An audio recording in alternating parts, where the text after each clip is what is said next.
Hello my dear friends, you're on the Military Summary channel. In this video we're going to discuss the most important events that took place in the world during the previous 12 hours. We have a lot of very interesting updates, so let's start. And first we're going to talk about Ukraine, and during the second part of the video we will discuss the situation in the Middle East. Overnight the Ukrainians attacked the territory of the Russian Federation using hundreds of drones. The Minister of Defense of the Russian Federation reported that yesterday between 2 p.m. and 8 p.m. the Russians destroyed 113 drones, and most of them over the Bryansk region. So this is the Bryansk region, and as we can see, according to this report, during between the 2 p.m. and 8 p.m. Ukrainian drones were flying over this territory, and we understand that the Ukrainian drones were approaching the city of Moscow, the capital of the Russian Federation. Later we received the report that between 8 p.m. and 11 p.m. the Russians destroyed 28 drones, this time also in the Bryansk region, and we start receiving the first updates that the Russians began destroying drones over the Moscow region, which means that the Ukrainians managed to approach the capital of the Russian Federation.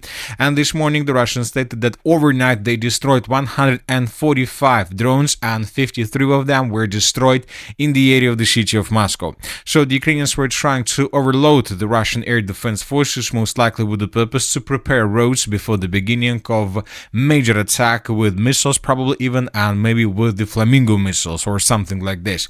So the situation, as we can see, remains very difficult. Furthermore, the pro-Ukrainian sources published lots of videos of attacks deep inside of the southern regions of the Russian Federation, and according to the media, during the previous nights, the Ukrainians managed to damage or even to destroy the Labinsk oil refinery or oil storage. So this object of energy infrastructure was damaged as a result of an overnight attack carried out by the Ukrainians. Here we can see videos from different angles. The civilians were making a video of fire and smoke over this object of energy infrastructure. And most likely in coming hours, maybe in coming days, we will receive satellite pictures and we will understand the consequences and real consequences of this attack. And this is a very interesting situation. So later pro-Ukrainian sources published this picture where we can see the approximate routes of Ukrainian drone. As you can see, some of them were flying in the direction of Moscow, some of them were flying in the direction of the southern regions of the Russian Federation. Another important thing, as for the attack in the area of the Labinsk oil depot, this is not the first attack that was carried out by the Ukrainians since the beginning of March. I would like to remind you that 2 days ago we received a report that the Ukrainians significantly damaged the Afinsky oil refinery. And this video was published 2 days ago, and here we can see probably first seconds after the Ukrainian attack, a very heavy explosion.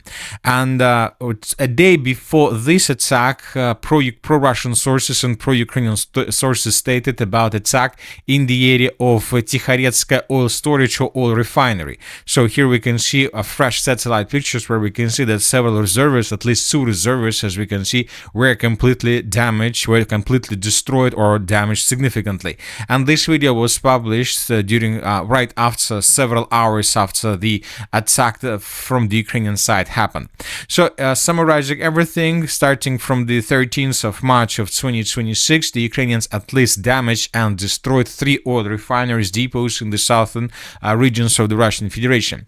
And the Ukrainians are attacking oil refineries in this area just with one purpose: to slow down the Russian offensive that is currently taking place in the Zaporizhzhia direction.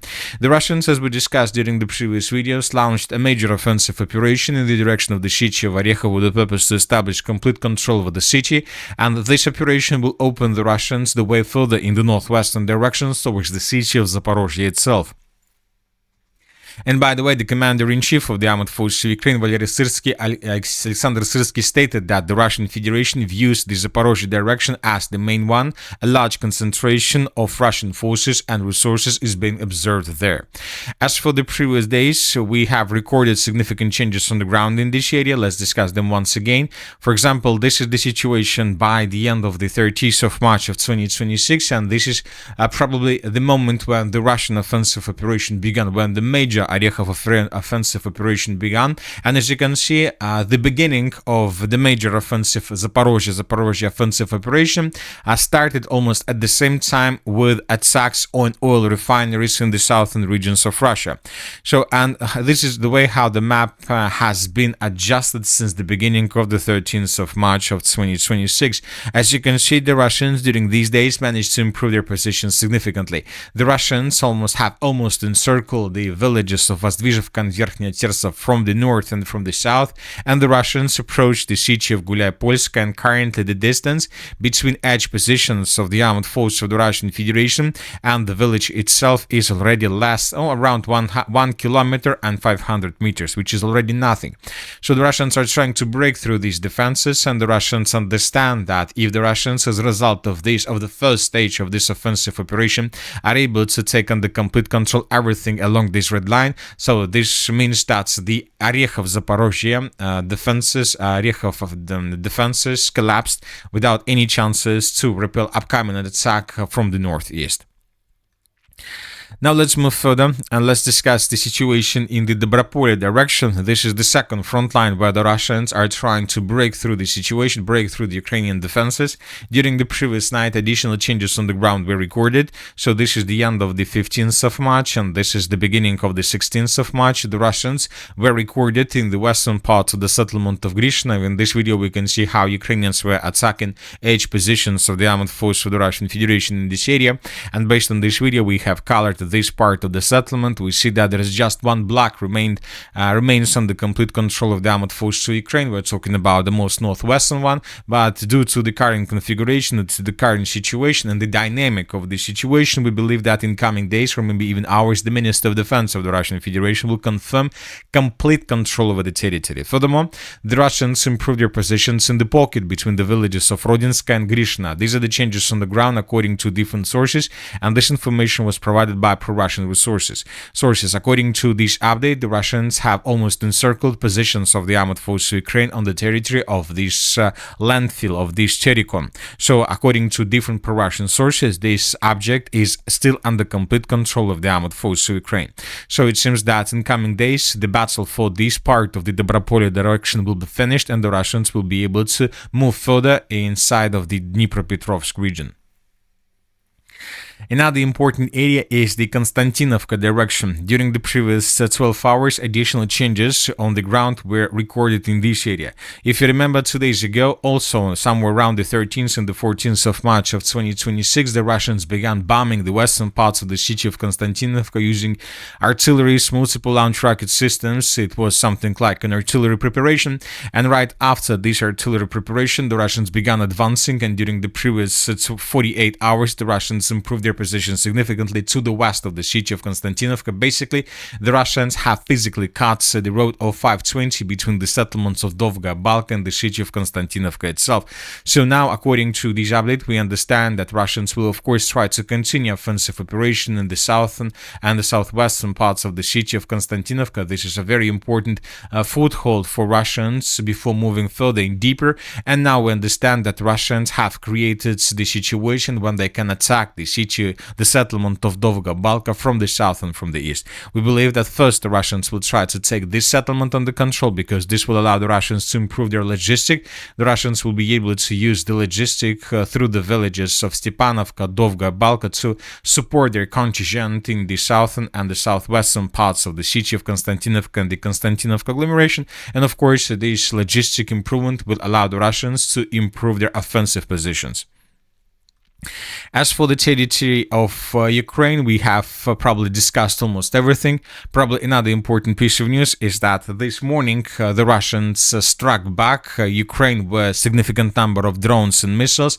We start receiving videos from different parts of Ukraine. In this video, we can see how Russians attacked the central part of the city of Kharkiv. And this morning, the Minister of Defense of Ukraine reported that overnight the Russians used 211 drones to attack the territory of Ukraine, and the Ukrainians Iranians destroyed 194.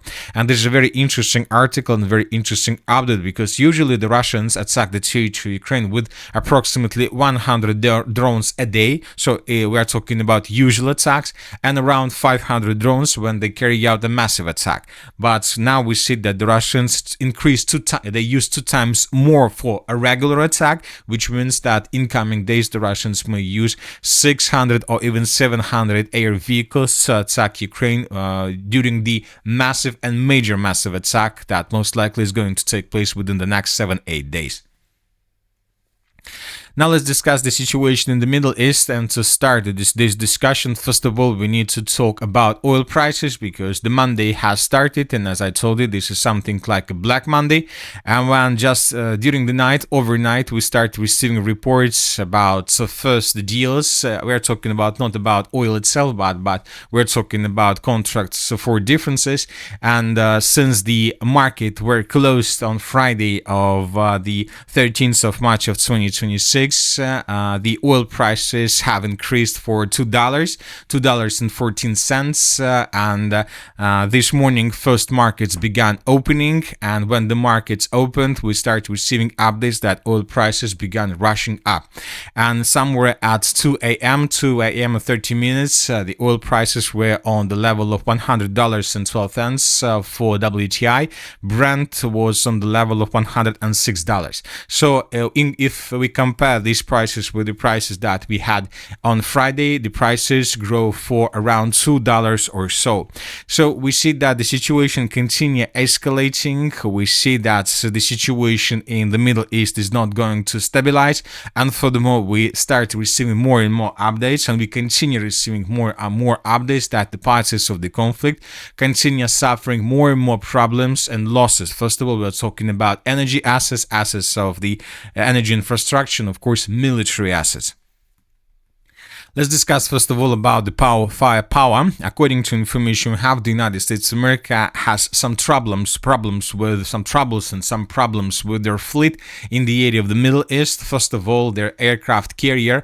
First of all, we received satellite pictures where we can see the exact position of aircraft carriers of the United States of America, both in the Gulf of Aden in the area of the Oman, and we have the position of Gerald Ford airstrike carrier group in the area of the Red Sea. So this is the approximate position of Gerald R. Ford aircraft carrier. So he's located somewhere here, and as we can see, the aircraft carrier is not moving further in the southern direction, because the United States of America understands that if the carrier began moving in the southern direction, most likely the Houthis will attack this aircraft carrier with hypersonic missiles. And of course, if Houthis damage the aircraft carrier group, this can be the biggest media victory since the beginning of this conflict, and this can lead to unpredictable consequences and for additional discussions in the Congress of the United States of America.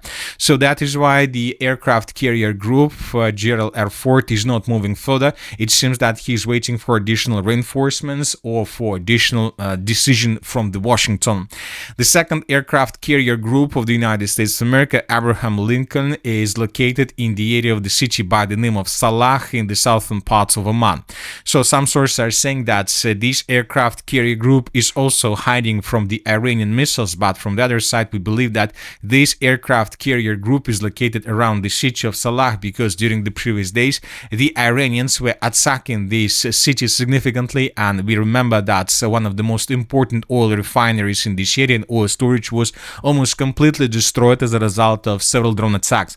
So we know that there is a fuel not just for, let's say, for sale, but probably for air vehicles, aircrafts of the United States of America. So this is a very important question, to secure this territory and not allow the Iranian drones to get these territories. So that is why we believe that the Abraham Lincoln currently is securing the southern part of Oman with the purpose to save the oil and energy infrastructure of the state, at least in this part of the Persian Gulf conflict region.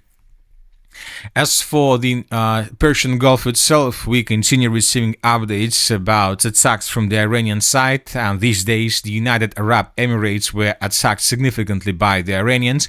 We continued receiving reports about attacks on the city of Dubai, and the sources are saying that during the previous night, overnight, the Iranians attacked the international Dubai airport, and the sources are saying that the oil refinery or oil depot was attacked by the Iranians, which obviously will also lead to some problems in this area. And we continue receiving reports that the Iranians attacked or continue attacking the port, the infrastructure of the port of Zaporizhzhia. And here we have Fujairah. Here we have lots of videos of consequences of attack. We see that additional and more oil refineries and oil depots or oil reservoirs were attacked by drones or missiles. And of course, all these attacks are doing just one thing: they are pushing the prices higher and higher and higher. And now we have another important problem that is brewing right now in front of the coalitions. And we are talking about, of course, Taiwan. If you remember, during the previous days, we received reports that the United States of America began redeploying their 31st Marine Expeditionary Unit in the direction of the Middle East to stabilize the situation, probably with the purpose to take part in the ground operation in this area. And right at the moment when the United States of America announced this redeployment, we start receiving reports about unusual activities of the Chinese forces around the island of Taiwan. Taiwan reported a spike in Chinese military activity near the island after 2 weeks of unusually low flights. According to Taiwan's defense ministry, 26 Chinese military aircraft were detected on Sunday, with 16 entering the northern, central, and southern parts of Taiwan's air defense identification zone. 7 Chinese Navy vessels were also operating near the island. Today we received additional videos, additional pictures from the situation. Indeed, a large number of Chinese Air Forces aircraft have been spotted near Taiwan. So we don't think that the Chinese are planning to begin their limited operation in the Taiwan direction, but obviously all these activities, flights, these maneuvers have just one task: to force the United States of America to keep their forces in this area, to keep probably even this 31st Expeditionary Marine Unit or something like this on or additional vessels, military vessels in this area, and not to allow the United States of America to use Navy forces of this region in the conflict that is currently taking place in the area of the Middle East. So we believe that this is the main purpose, and this is the thing that the Americans and the Chinese are tasked. So this is the way how they try to support the situation around Iran. Another important thing is that during the previous 24 hours, a few more states reported about the closure of their oil export. Iraq has halted all shipping operations at the Barsa port, through which Iraqi oil was transshipped. Earlier, several tankers were attacked in the port area, and there were airstrikes on facilities associated with the United States. So we see that the situation is very complicated, and over holidays, over weekends, the President of the United States of America, Donald Trump, realized that most likely he will not be able to handle the situation in the Middle East alone. And so that is why he began calling different states to help the United States of America to unblock the Strait of Hormuz. He asked, of course, China, Germany, France, and the United Kingdom, but the sources are saying that it seems that these states are not going to take part in this operation because it's still too dangerous. Furthermore, we had report that, for example, the President of the United States of America said that we always there for NATO, we're helping them with Ukraine. It's got an ocean in between us. It doesn't affect us, but we've helped them. It would be interesting to see what country wouldn't help us with a very small endeavor, which is just keeping the strait open. Another important thing, President Trump warns NATO faces a very bad future if allies fail to help the United States in Iran war, according to the Financial Times. And another important thing, President Trump told that press that he expects China to help reopen the Strait of Hormuz ahead of his planned trip to Beijing later this month for a summit with Xi Jinping, and said he may delay the meeting if China does not assist. So lots of interesting things might happen between China and the United States of America. I would like to remind you about the 14 billion additional military package for Taiwan. Taiwan. Most likely this is the game between Xi Jinping and President Trump, and it seems that everything will collapse and every single side will act as they think it must act in this situation. So let's wait and see what is going to be next. As for the moment when I start making this video, the main financial markets haven't been opened, which means that the main stress and the main pressure for oil market, oil prices and financial markets we'll see during the next day, and we will discuss this during the next video. And that's it for the short video. The military summary channel reminds us to condemn any violence in the world. Thank you for watching. Subscribe to my channel, put your likes, join my Patreon, and have a good day. Bye bye.